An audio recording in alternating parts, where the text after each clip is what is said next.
pessoal, vamos falar aqui do primeiro grupo, o grupo das briófitas. As briófitas são as plantas mais simples, como a gente já citou, né? Ela praticamente é a menor planta que a gente conhece. Nós temos como principal representante o musgo, né? Como está sendo apresentado. Vive em locais com elevada umidade, né? E sombreados. O corpo delas, pessoal, é muito pequeno. Tanto que, pessoal, as estruturas que ela possui, a gente nem chama de raiz, a gente chama de rizóide. O caule dela, a gente nem chama de caule, a gente chama de cauloide. E a própria folha, né, todas essas estruturas são super atrofiadas, nós chamamos de filóide. Então é uma planta extremamente simples, praticamente ela não tem nada comparado às outras plantas, tá certo?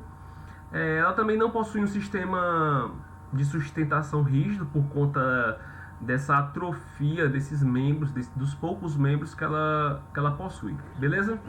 Observem aqui que a gente encontra essas plantas aí em locais na sua casa. Você pode encontrar às vezes embaixo de uma pedra, no próprio tronco de uma árvore, tá certo? Observem aí o que o nosso colega aí tem a comentar. Em um ambiente como esse, sombreado, nós temos úmido por conta da época do ano, nós temos a planta mais simples do mundo, que pertence ao grupo das briófitas. Essa planta, ela é tão simples que ela é bem pequenininha. Observem como ela é pequena. E observem como aqui embaixo, ó, nós temos uma quantidade, o substrato está sempre úmido. Então é necessário que ela tenha umidade, certo? E um ambiente sombreado para que ela sobreviva. Se a gente chegar mais próximo ainda, certo? A gente vai observar que essas plantas, elas têm um tamanho micro. Ela não tem, na verdade, um caule, uma raiz, uma folha desenvolvida. Nós damos nomes específicos para essas estruturas.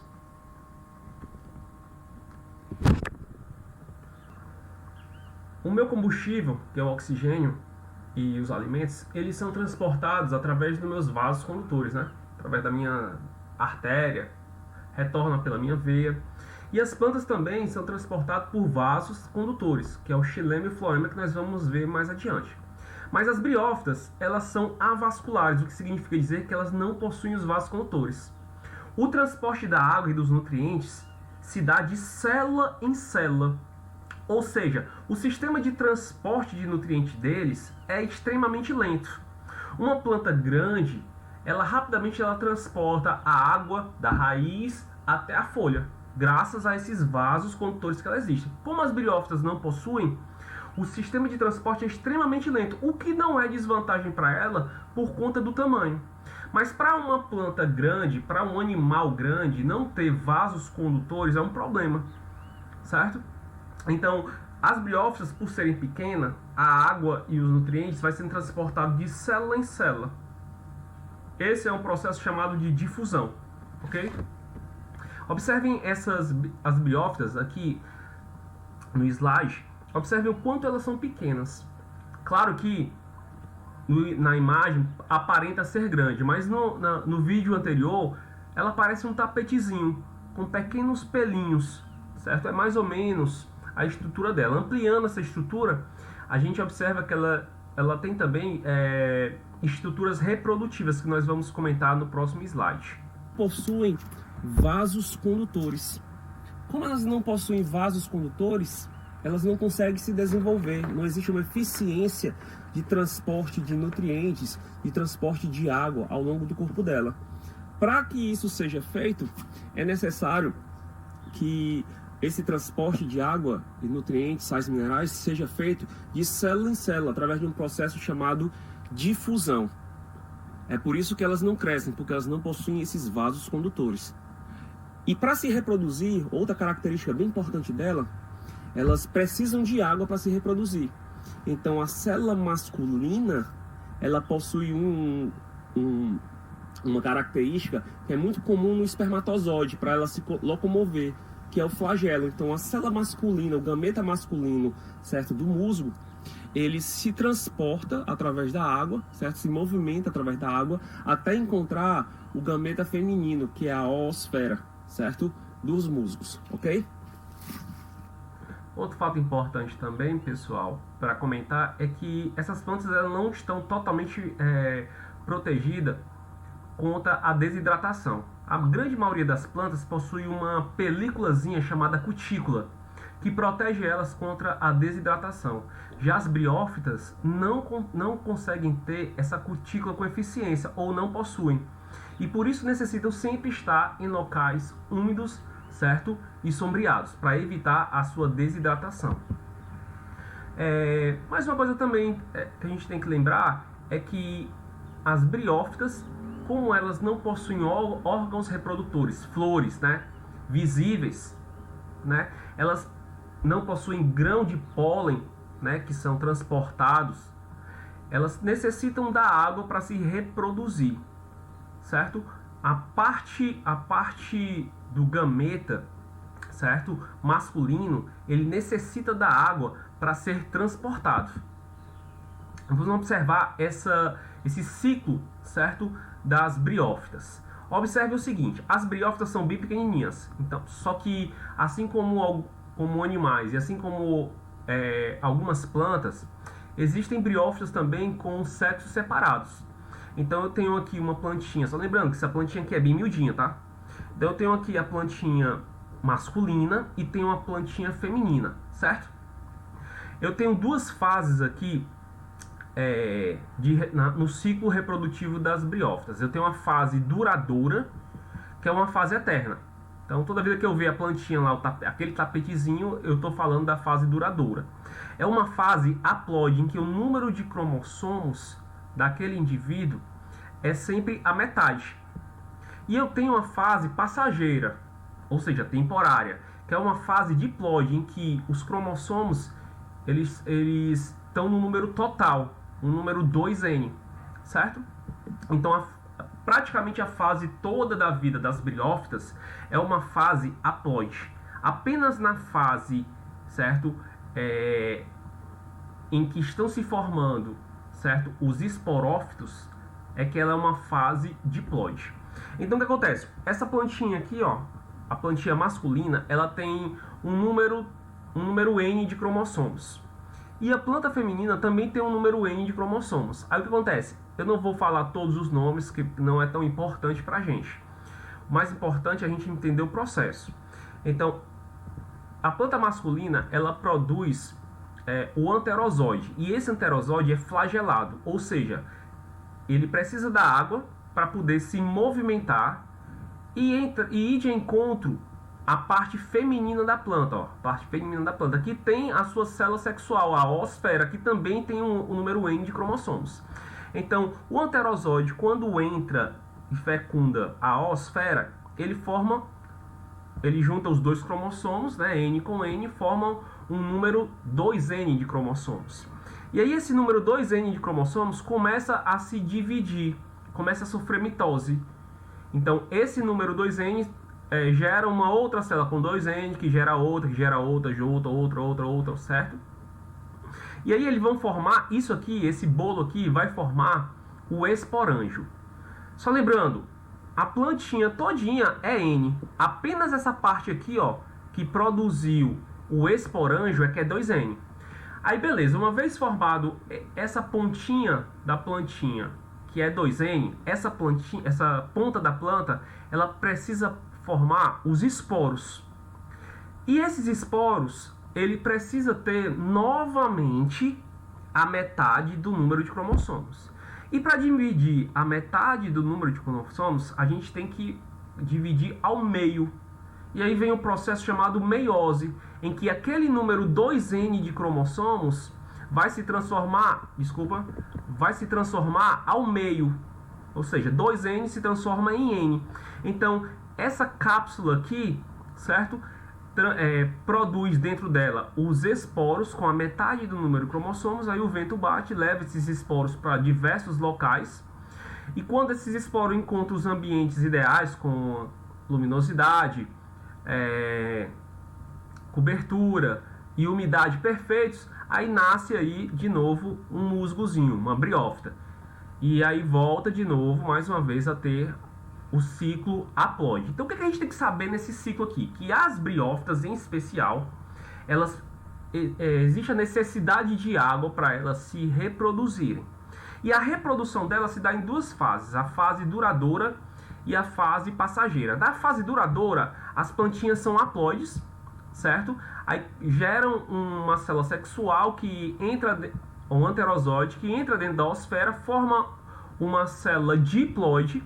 Essa célula diploide começa a sofrer várias mitoses e aí forma uma estrutura chamada esporângio, que tem a função de formar esporos. Só que os esporos, como são também estruturas sexuais que vão dar origem reprodutivas, são estruturas reprodutivas, elas têm que ter a metade do número de cromossomos. Então, mais uma vez, ela sofre meiose para gerar os esporos. Então, eu tenho uma fase haploide, depois eu tenho uma fase diploide para formar os esporos, sofro a meiose, dão origem aos esporos, e esses dão origem aos musgos, quando encontram condições climáticas favoráveis. Pteridófitas. A gente lembra, o grupo das pteridófitas, nós lembramos logo da mulher samambaia, né? Samambaia, pessoal, qualquer mamãe, qualquer vovó sabe que planta é essa. Se você não sabe, pergunte a sua mãe, pergunte a sua avó, pergunte a sua tia. Todo mundo já teve uma planta dessa, ou conhece essa planta, ou tem essa planta em casa, né?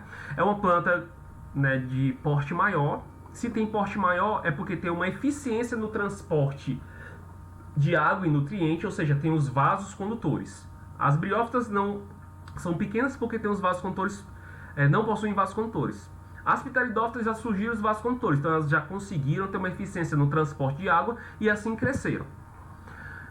Elas preferem, né, locais úmidos e sombreados, né? O corpo dela ela tem raiz desenvolvida, caule, folha e vasos condutores, ou seja, coisa que as briófitas não tinham, né? O aparecimento do vasos condutores, raiz, caule e folha desenvolvidos. Ela tem um caule subterrâneo, que depois a gente explica melhor sobre isso aí. Vamos ver esse vídeo aí. Continuando nos grupos de planta, aqui nós temos um grupo de planta bem conhecido, que são as pteridófitas.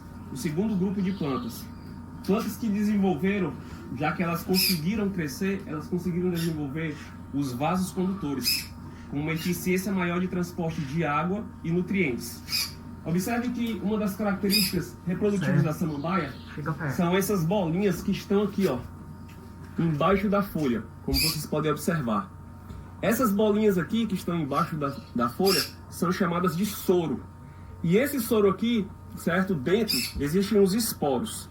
Quando a água bate nisso aqui, os esporos se reúnem, os gametas sexuais se reúnem e formam o filho da planta, que nós chamamos de prótalo, em formato de coração, como vocês podem observar nesse slide que eu vou mostrar agora. É interessante comentar que muitas mães pedem para os alunos virem me perguntar, falando sobre que as samambaias estão com fungo, que elas estão doentes porque tem essas bolinhas pretas embaixo da folha, e que muitas mães passam esponja, né, com sabão para limpar elas, achando que ela está doente.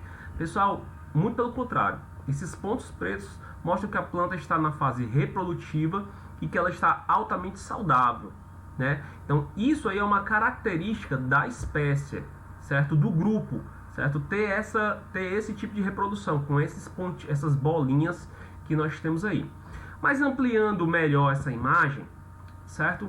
Se você observe que existe, certo, bolas avermelhadas embaixo da folha. Essas bolas, pessoal, são chamadas de soro. Dentro nessas bolas existem várias outras bolas menores, que nós chamamos de esporângios. E dentro dos esporângios existem outras bolas menores ainda, que são os esporos, certo? O ciclo reprodutivo das pteridófitas está resumido aqui nesse slide. Só lembrando, as pteridófitas têm o corpo feito com vaso condutor, com raiz, caule e folha. Tá faltando o quê? A flor, a semente e o fruto. Como ela não tem flor, um órgão reprodutor visível, ela continua necessitando da água para se reproduzir.